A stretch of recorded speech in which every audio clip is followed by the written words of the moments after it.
লাইনটা ঠিক করে নিলে তো হয় তাহলে।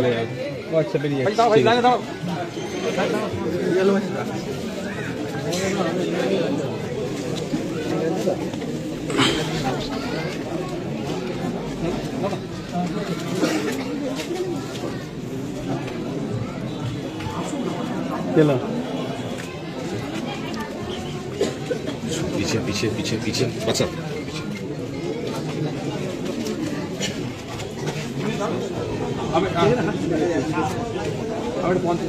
প্রচন্ড ভিড় দেখতে পাচ্ছেন, প্রতিদিনই চলছে, প্রত্যেকটি ব্লকে চলছে।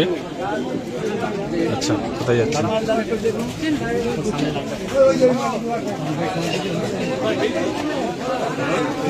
পঞ্চায়েত সমিতির অফিসে ঢুকছেন নওশাদ সিদ্দিকী, সভাপতির অফিসে।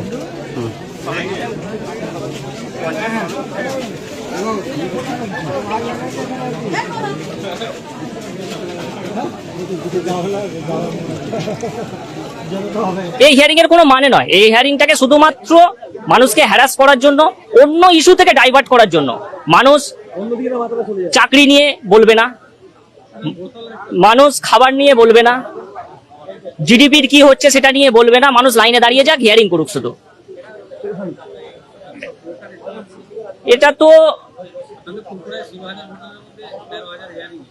এই যে পদ্ধতি, যেটা এসআইআর এর যে পদ্ধতি, প্রথম থেকেই এই পদ্ধতি ভুল। সেটা তো হয়ে গেছে অলরেডি। আনম্যাপড যে ভোটার, সহজ পদ্ধতি হচ্ছে আনম্যাপড। আনম্যাপ তো আগেই করে নিয়েছে, তো আবার কিসের হিয়ারিং? না, সেটা তো নির্বাচন কমিশন তখন বলেছিলেন। এটা নির্বাচন কমিশনের তুগলুকি আচরণ হচ্ছে। সুপ্রিম কোর্ট ডিরেকশন দিল যে হিয়ারিং যে যার ব্লক, যে যার পঞ্চায়েত এরিয়ায় হবে, সেই অর্ডারও মানছে না নির্বাচন কমিশন, এবং স্টেট গভর্নমেন্ট সেখানে কোনো তার বিরুদ্ধেও কিছু বলছে না। যে সুপ্রিম কোর্টের অর্ডারটা বিডিও বা যে এআরও আছে, ইআরও আছে, ডিএম আছে, তাদের ঘরে স্টেট গভর্নমেন্ট চাপ দিয়ে করুক, এতে কি আন্ডারস্ট্যান্ডিং বোঝা যায়।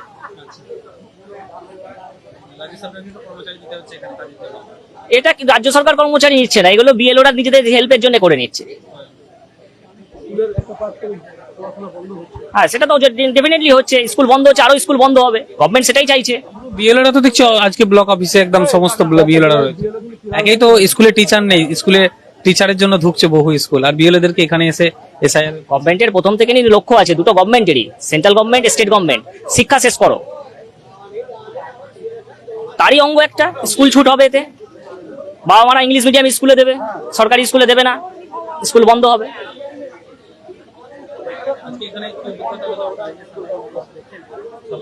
অভিজ্ঞতা কিছু না, এটা বাঙালিদের একটা উৎসবে পরিণত হয়ে গেছে। লাইন দিয়ে উৎসব পালন হচ্ছে, এটা হিয়ারিং হচ্ছে না। কি এসছেন হিয়ারিং এ?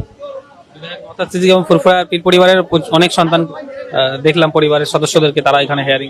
এটা সমস্ত বাংলার মুসলমানদের এটা বুঝতে হবে যে সময় এসেছে সরকারকে জবাব দেওয়ার।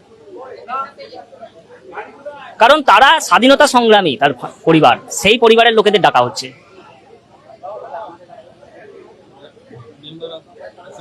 এগুলো তো শুধু মেম্বার অফ অ্যাসেম্বলি বলে নয়, অমর্ত্য সেনকে ডাকা হয়েছে,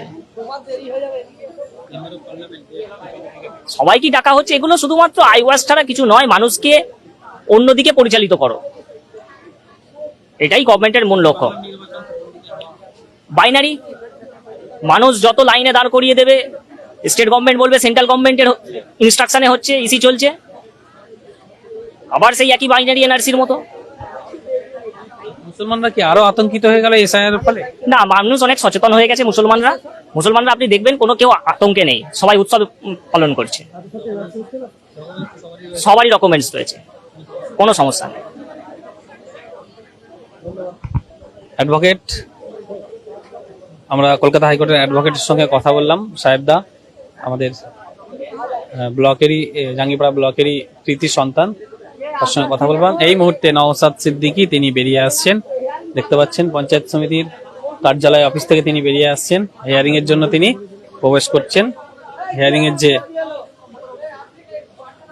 স্থান করা হয়েছে সেখানে তিনি এই মুহূর্তে পৌঁছে গেলেন।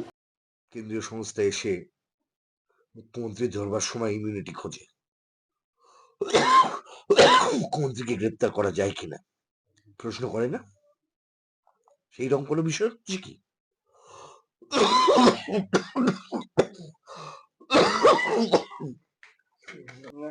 রাজ্য সরকার এই এসআইআর এর অফিসার দিয়েছে এবং অর্থও দিয়েছে, সেই জায়গায় রাজ্য সরকারের এমএলএ নেতারা রাস্তায় নেমে ভিডিও অফিসে হামলা করছেন, এটাকে কেমন দেখছেন?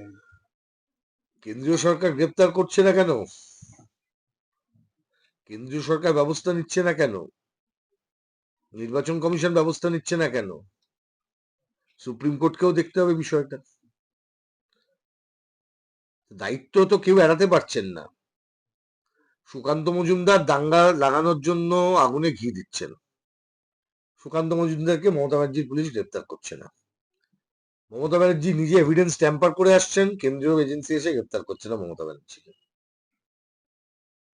গ্রেপ্তার হবে সাধারণ গরিব সংখ্যালঘু পরিবারের ছেলে মেয়েরা গ্রেপ্তার হবে, যেমন শামসেরগঞ্জে হয়েছে, ঠিক সেই রকম বেল লাগাতে হবে। মুসলমান যদি গ্রেপ্তার করা যায়, এটা সবচাইতে ভালো বিজেপিকে উপহার দেওয়া যায় এই মুহূর্তে। মুসলমানকে যদি জঙ্গি সাজানো যায়, বিজেপিকে এত বড় গিফট আর কেউ দিতে পারবে না। এই তো জঙ্গি ধরে এনেছি।